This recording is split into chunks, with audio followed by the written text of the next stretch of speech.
সকলে অবগত আছেন যে ফিলিস্তিনে আমাদের মুসলমান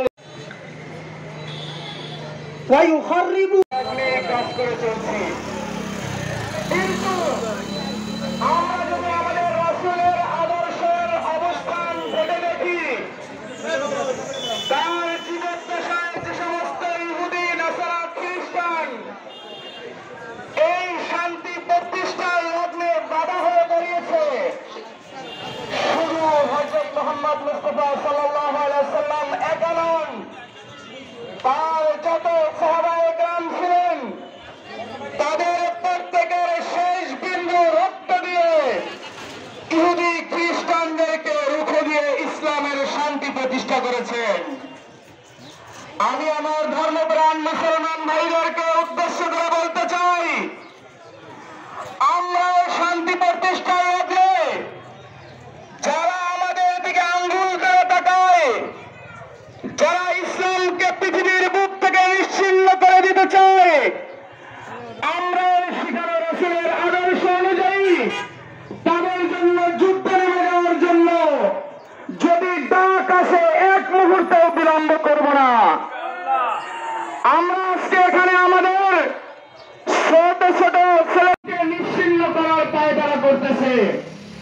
আমি আপনাদের সজাগ দৃষ্টি করার জন্য বলে যেতে চাই, আপনার সন্তান ঘুমায় ওঠার আগে, আপনার স্ত্রী বিভৎস অবস্থায় নির্যাতিত হওয়ার আগে, আপনার বাড়িঘর অবস্থান সবকিছু নিশ্চিহ্ন হওয়ার আগে আপনি যে কালেমা পড়েছেন লা ইলাহা ইল্লাল্লাহ মুহাম্মাদুর রাসূলুল্লাহ, এই কালেমা যেটা আমরা মাথায় বেঁধে দাঁড়িয়েছি, এটার মহত্বকে বিবেচনা করে কোরআনের ভিতরে যে জিহাদের কথা আসছে, সেই জিহাদের জন্য মানসিকভাবে প্রস্তুতি নেই।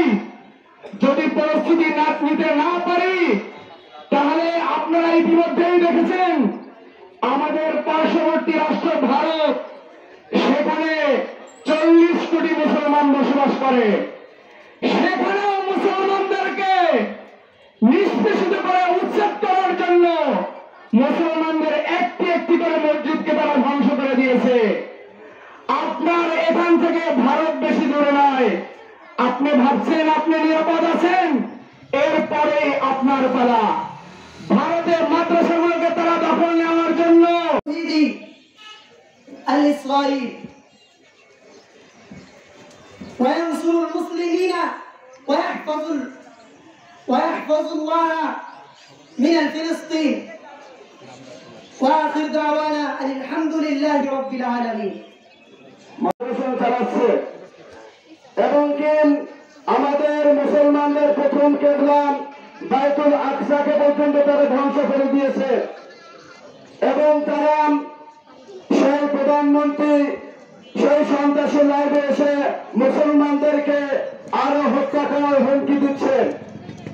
তো আমরাও মুসলমান, আমরাও জানিয়ে দিতে চাচ্ছি, মুসলমান মরতে জানে, মুসলমান শাহাদাত বরণ করতে জানেন, ইসলামের জন্য জিহাদ করে মুসলমান মরের জন্য প্রস্তুত আছে ইনশাআল্লাহ। We stand with Palestine. We love Palestine. We hate Israel because they are terrorists. We condemn Muslimism because they are not helping Palestine Muslims. We call on all Muslims to unite and stand against Israel. Thank you. আমাদের নবীজি ফিলিস্তিন থেকে সেখানে গ্রহণ করে, আর পাশাপাশি হিন্দু নাস্তিকের যে পণ্যগুলো বাংলাদেশে আছেন, এটাকে আমরা বর্জন করি।